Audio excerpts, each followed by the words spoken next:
Boys and girls, from me, Nipper and Henry. Yes, lovely to see you all again. Nipper has decided she wants to steer in her pet handbag. Now, before I narrate tonight's story, don't you think Nipper is looking beautiful in her super pet handbag? She is wearing a knitted purple hat with an eye-catching multicoloured pom-pom and sunglasses. Oh well, children, are we now all snuggled in nice and cosy? So shall we begin tonight's story, which is called Puss in Boots, a very clever cat who helps his master marry a princess. Oh, how lovely is that? Well, here we go. Once upon a time, there was a miller who left no more estate to the 3 sons he had than his mill, his ass, and his pussy cat. They would soon have eaten up all their paternity. The eldest had been given the mill by his father, the second one the ass, and the youngest nothing but the cat. The poor young fellow was quite comfortless at having such a poor lot. Oh dear, he didn't like just having a pussy. My brother said he may get their living handsomely enough by joining their stock together, but I only have my cat. Oh dear. Ooh, the cat who heard all this, but made as if he had not, said to him with a grave and serious air, "Do not thus afflict yourself, my good master. You have nothing else to do but to give me a bag and a pair of booties made for me, that I may scamper through the hedgerow, the brambles and the dirt, and you shall see that you have not such a bad a portion in me as you imagine." Ooh, I wonder what that means.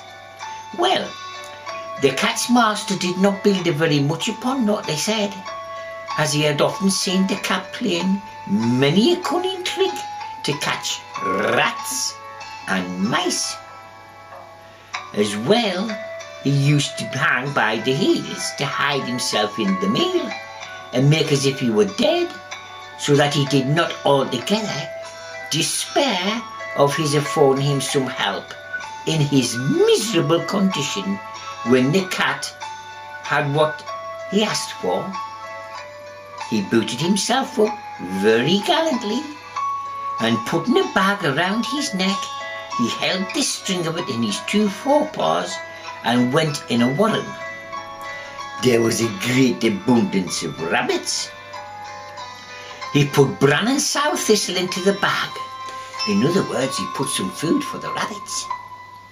And stretching out the length as he had been, laying asleep, he waited for some young rabbits, not all yet accustomed with the deceits of the world, to come and rummage in his bag for what he had put them in. No sooner had he lain down, but what he wanted, a rash and foolish young rabbit, jumped into his bag, and Monsieur Pussy immediately drew close the strings, and proud of his catch, he went with it to seek the palace king and to ask to speak to his majesty. He was shown the upstairs into the king's apartment, and making a low reverence and a bow, said to the king, "I have brought you this, sir, a rabbit from the warren, which my noble lord, the Marquis of Carabas," for that was the title which the pussy was pleased to give his master, "he had commanded me to present to your majesty for him this lovely little rabbit." "Tell the master," said the king, "that I thank him, and that he does me a great deal of pleasure." Ooh. Another time he went and hid himself amongst some standing corn, holding still his bag wide open with the drawstrings. When a brace of partridge ran into the bag, he drew the strings with his forepaws and so caught them as well. He went and made a present of these to the king, as he had done previously with the little rabbit which he took from the warren.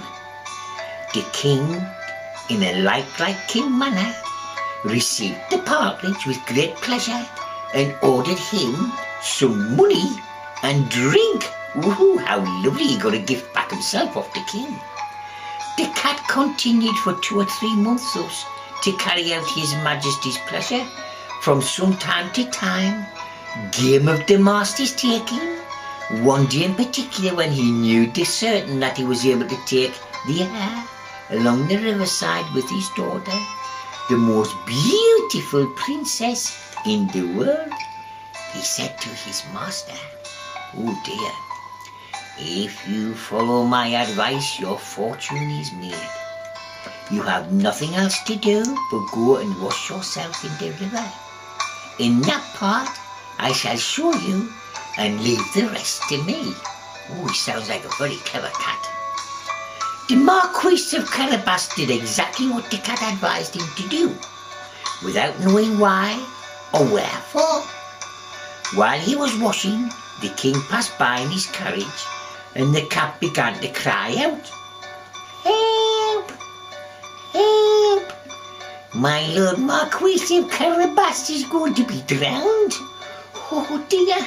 At this noise, the king put his head out of the coach window, and finding it was the cat who had so often brought him lovely gifts such as the game, the little bunny rabbit and the partridge, he commanded his guards to run immediately to the assistance of the Lord Marquis of Carabas while they were drawing the Marquis out of the river. The pussy came up to the coach and told the king that while his master was washing, there came by some rogues who went off with his clothes.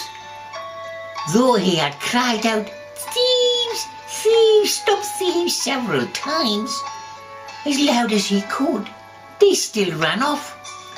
But the cunning cat had hidden them under the great stone.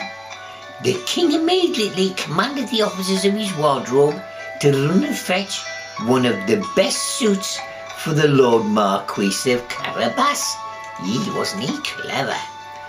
The king caressed the pussy after a very extraordinary manner, and as the fine clothing he had given him extremely set off good looks, for he was well made and very handsome in his person. The king's daughter took a secret inclination to liking him, and the Marquis of Carabas had no sooner cast 2 or 3 respectful and somewhat tender glances, but she fell in love with him to his distraction. The cat, quite overjoyed to see the project begin to succeed, marched on before them and meeting with some countrymen who were mowing a meadow. He said to them, "Good people, you who are mowing, if you do not tell the king that this meadow you mow belongs to my lord, the Marquis of Carabas, you shall be moved off the land forever and banished." The king did not fail to ask the mowers to whom the meadow they were mowing belonged. "Well, to my Lord Marquis, the Marquis of Carabas," answered they all together, for the cat's threats had made them terribly afraid. The master cat, who went still on before them, met with some reapers and said to them, "Good people, who are you reaping for?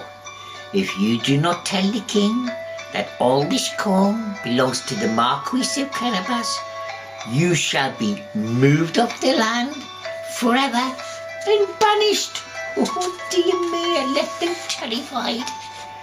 The king, who passed by a moment after, would need to know to whom all that corn which he then saw did belong to my Lord Marquis of Carabas, replied the reapers, and the king was very well pleased with it, and as well as the Marquis, who congratulated themselves upon the master cat who went along always before. He said the same words to all and everyone he met, and the king was astonished at the vast estates of my Lord Marquis of Carabas. Monsieur Puss came at last to a stately castle, the master of which was an ogre, the richest he'd ever been, for all the lands which the king had then gone over belonged to this castle. The cat, who had taken care to inform himself who this ogre was and what he could do, asked to speak with him, saying he could not pass so near the castle without having his honour of paying his respects to him.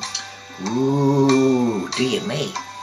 The ogre received him as civilly as an ogre could and made him sit down. I have been assured, said the cat, that you have the gift of being able to change yourself and into all sorts of creatures you have mind to. You can, for example, transform yourself into a lion or an elephant. Is that so? That is true, answered the ogre very briskly, and to convince you, you shall see me now become a lion.